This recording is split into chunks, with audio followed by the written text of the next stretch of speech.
কেউ জানত না এই শান্ত সকালের আড়ালেই লুকিয়ে আছে মানব ইতিহাসের সবচেয়ে ভয়ঙ্কর মুহূর্ত। হিরোশিমা শহরে তখন সকাল ৮টার কিছু পর। রাস্তায় মানুষ হাঁটছে, দোকান খুলছে, বাচ্চারা স্কুলে যাচ্ছে, কেউ আবার দেরি হয়ে যাওয়ায় তাড়াহুড়া করছে।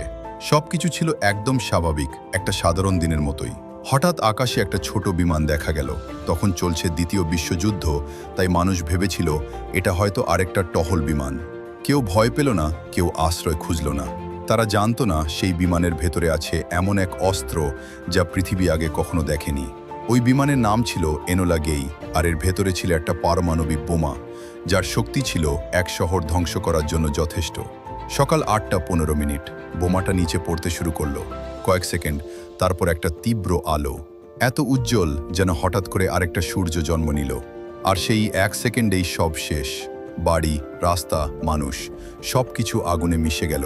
যারা বিস্ফোরণের খুব কাছে ছিল তারা বুঝতেই পারেনি কি ঘটেছে, তারা শুধু অদৃশ্য হয়ে গেছে। দেয়ালে তাদের ছায়া পর্যন্ত পুড়ে লেগে রইল, একটা নীরব সাক্ষী হয়ে। কিন্তু মৃত্যু সেদিন একবারেই শেষ হয়নি। যারা বেঁচে ছিল তাদের জন্য শুরু হলো আরও ভয়ঙ্কর এক যন্ত্রণা। শরীর পুড়তে লাগলো, চামড়া ঝরে পড়তে লাগলো, আর অদৃশ্য এক শক্তি, রেডিয়েশন, ধীরে ধীরে তাদের ভিতর থেকে শেষ করে দিতে শুরু করলো। কেউ কয়েকদিন, কেউ কয়েক মাস, কেউ বা কয়েক বছর ধরে কষ্টে মারা গেল। মৃত্যু যেন সেদিন থামেনি, বরং দীর্ঘ সময় ধরে চলতে থেকেছে। এই সিদ্ধান্ত নেওয়া হয়েছিল আমেরিকার প্রেসিডেন্ট হ্যারি এস ট্রুম্যানের নেতৃত্বে। যুক্তি ছিল, যুদ্ধ দ্রুত শেষ করতে হবে, কারণ জাপান তখনও আত্মসমর্পণ করেনি। তাদের সৈন্যরা শেষ নিঃশ্বাস পর্যন্ত লড়াই করছিল। ৩ দিন পর আবার একই সিদ্ধান্ত। আরেকটা শহর, আরেকটা সকাল, নাগাসাকি। আবার একটি বোমা, আবার সেই অন্ধকার আলো, আবার হাজার হাজার মানুষের মৃত্যু। শেষ পর্যন্ত জাপান আত্মসমর্পণ করল এবং দ্বিতীয় বিশ্বযুদ্ধ শেষ হলো।